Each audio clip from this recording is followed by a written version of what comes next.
बिस्मिल्लाहिर्रहमानिर्रहीम। अस्सलाम वालेकुम नाइन्थ क्लास।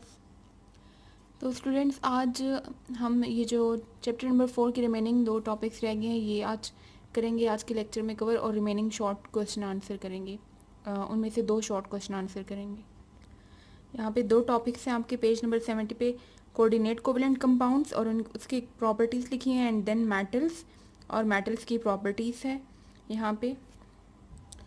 तो पहले देखते हैं कोऑर्डिनेट कोवेलेंट कंपाउंड्स। अब depending upon the type of the bond different compounds हैं हमारे पास। आयनिक एंड कोवेलेंट कंपाउंड्स जो थे उनमें आयनिक एंड कोवेलेंट बॉन्ड्स था। कोऑर्डिनेट कोवेलेंट कंपाउंड्स वो होते हैं जो इनमें कोऑर्डिनेट कोवेलेंट बॉन्ड बनता है। इसकी प्रॉपर्टीज़ मोस्टली सिमिलर होती हैं टू द कोवेलेंट कंपाउंड्स, क्योंकि इनमें कोवेलेंट कंपाउंड भी होते हैं। जो 2 कंपाउंड्स जिनके बीच में कोऑर्डिनेट बॉन्ड बनता है वो कोवेलेंटली बॉन्डेड कंपाउंड्स होते हैं। दे do not form ions in water. ये जब इनको वाटर में हम डिज़ोल्व करते हैं तो वाटर में आयंस नहीं बनाते, due to the attraction between nuclei of the atoms and shared pair of electrons. ऐसा क्यों होता है?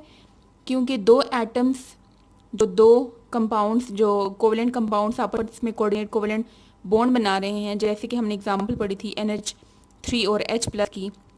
तो NH3 में जो नाइट्रोजन का न्यूक्लियस है और H+ में जो हाइड्रोजन का न्यूक्लियस है, उन न्यूक्लियस की और इलेक्ट्रॉन पेयर्स जो होते हैं उनमें अट्रैक्शन होती है, स्ट्रॉन्ग अट्रैक्शन, जिसकी वजह से आयंस नहीं बनते वाटर में, जिसकी वजह से ये लेस सॉल्युबल होते हैं इन वाटर और ये रिजिड कंपाउंड्स होते हैं।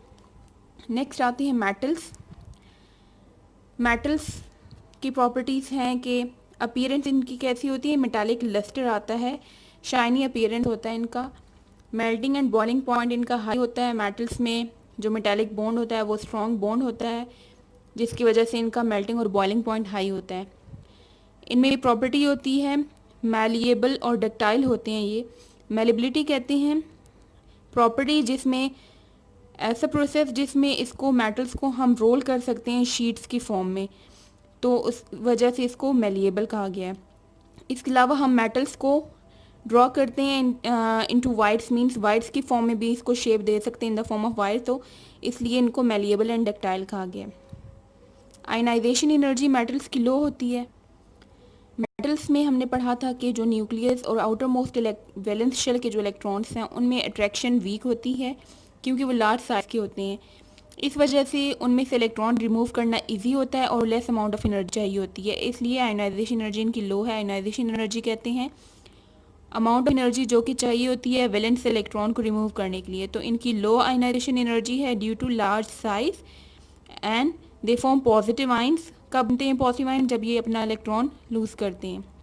कंडक्टिविटी इसमें ये गुड कंडक्टर्स हैं in solid and liquid states. Solid state में हो या लिक्विड स्टेट में ये गुड कंडक्टर्स होते हैं। तो कोऑर्डिनेट कोवेलेंट कंपाउंड्स के यहाँ पे 4 प्रॉपर्टीज जो गई हैं, इसको आप नंबरिंग दे के इसको पॉइंट्स में आप इनको याद कर लें। First point, their properties are mostly similar to those of covalent compounds. Covalent compounds की जो प्रॉपर्टीज होती हैं, सेकंड पॉइंट यहाँ तक है, इसमें लिखा हुआ है they do not form ions in water, and third में इसकी सॉल्युबिलिटी का बताया हुआ है कि they are less soluble in water, and then fourth point है कि ये रिजिड होते हैं, रिजिड कंपाउंड्स होते हैं। तो ये 4 पॉइंट्स हैं इनके। देन मेटल्स की फर्स्ट लाइन में इस कॉमन प्रॉपर्टी लिखी है जो सब मेटल्स में होती है, वो है कंडक्शन। हीट और इलेक्ट्रिसिटी दोनों को कंडक्ट करता है मेटल। देन यहाँ पे इसके 5 पॉइंट्स है। फर्स्ट पॉइंट की हेडिंग है अपीयरेंस, सेकंड की हेडिंग आएगी मैलिएबल एंड डक्टाइल, उसमें आगे मैलिएबिलिटी की डेफिनेशन यहाँ से यहाँ तक लिखी है एंड डक्टिलिटी की डेफिनेशन यहाँ से यहाँ तक है। मैलिएबल मीन्स के मेटल को हम शीट्स की फॉर्म में रोल कर सकते हैं, और डक्टाइल मीन्स इसको हम वायर्स की फॉर्म में भी शेप दे सकते हैं। तो डक्टिलिटी की डेफिनेशन यहाँ से लेके यहाँ तक है। देन नेक्स्ट थर्ड पॉइंट की हेडिंग है melting and boiling point, fourth point की हेडिंग आएगी ionization energy of metals, and fifth point है कंडक्टिविटी या कंडक्शन। शॉर्ट क्वेश्चन नंबर 11 है what is a triple covalent bond and explain it with an example. Page number 62 पे है ये। इसमें आपने ट्रिपल कोवेलेंट बॉन्ड की हेडिंग देनी है, इसमें डेफिनेशन लिखनी है, फर्स्ट 2 लाइंस की डेफिनेशन है इसकी। एंड नेक्स्ट पेज नंबर 63 पे एग्जांपल यहाँ पे मेंशन है, 2 एग्जांपल्स हैं, एक नाइट्रोजन की एग्जांपल यहाँ से यहाँ तक, एंड देन दूसरी इथाइन की एग्जांपल है। तो ये एग्जांपल्स आपने लिखनी है, जैसे एग्जांपल की हेडिंग दे के ये लिखनी है आपने। शॉर्ट क्वेश्चन नंबर 12 है, what is the difference between polar and non polar covalent compounds, covalent bonds, explain with one example of each. इसमें आप इन दोनों का डिफरेंस लिखेंगे, polar covalent bond and non polar covalent bond. Polar covalent bonds, the covalent bond in which there is unequal sharing of electrons. Polar covalent bond में unequal sharing of electrons होती है due to electronegativity difference, जैसे कि example है HCl। Non polar covalent bonds में the covalent bonds in which there is equal sharing of electrons, for example H2 and Cl2।